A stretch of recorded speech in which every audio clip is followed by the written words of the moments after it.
On vous présente la guerre de Corée en 1950-1953. En répondant à cette problématique, en quoi peut-on dire qu'il s'agit d'une guerre périphérique de la guerre froide? Donc suite à la Deuxième Guerre mondiale, le nord de la Corée est devenu communiste et le sud libéral.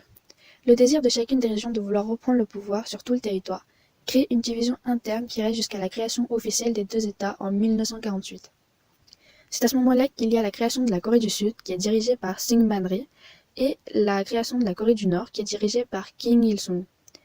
Donc, la frontière de ces deux Corées est délimitée par le 38e parallèle. En 1910, la péninsule coréenne est occupée par le Japon. Et après sa reddition en 1945, ce sont les États-Unis et l'Union soviétique qui se partagent la péninsule le long du parallèle 38. Il s'appelle le parallèle 38 vu qu'il a une latitude de 38. Faut pas aller chercher très très loin. Peu de temps après cela, en Corée du Nord se crée un réel gouvernement communiste, alors qu'au contraire, au Sud, on crée un gouvernement pro-américain. Ensuite, il va y avoir énormément de tensions entre ces deux camps. Car pour vous rafraîchir la mémoire, à cette période-là, on est au tout début de la guerre froide.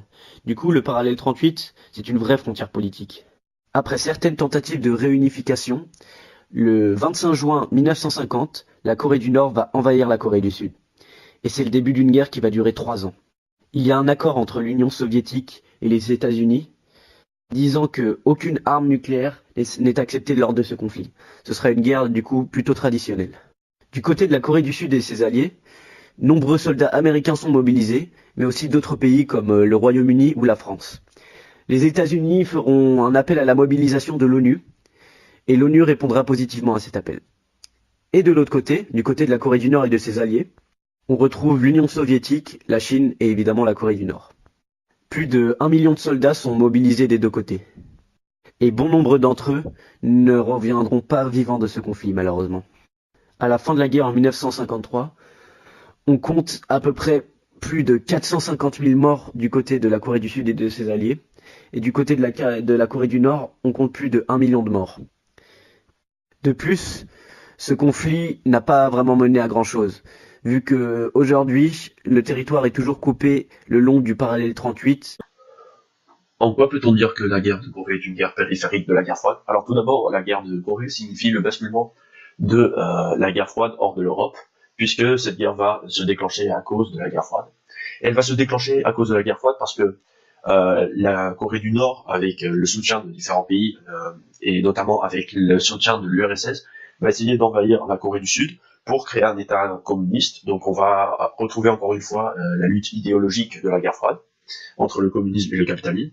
Et aussi après l'envie de la Corée du Nord de faire un État communiste dans la Corée, dans la péninsule coréenne, les États-Unis vont intervenir militairement après la mise en place de la stratégie de l'alignement, qui est une stratégie mise en place par Truman, qui avait pour but d'arrêter toute expansion du communisme. Alors cette guerre va se déclencher à cause de l'envie du bloc communiste d'étendre l'idéologie communiste et des États-Unis d'arrêter toute expansion du communisme. Alors on va retrouver encore une fois l'affrontement entre les deux blocs, comme on le retrouvait dans la guerre froide, qui est provoquée par une lutte idéologique.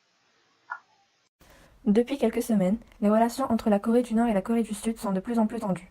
Même s'ils sont voisins et que leur population a la même origine, ces deux pays sont très différents et ne s'entendent pas du tout. La Corée du Nord a annoncé être en état de guerre avec son voisin. Pour le moment, cela ne veut pas dire qu'il y ait des combats entre les deux pays, mais la situation est très fragile. À cause de leur passé et de leur mode de vie très différents, les deux pays ont beaucoup de mal à s'entendre.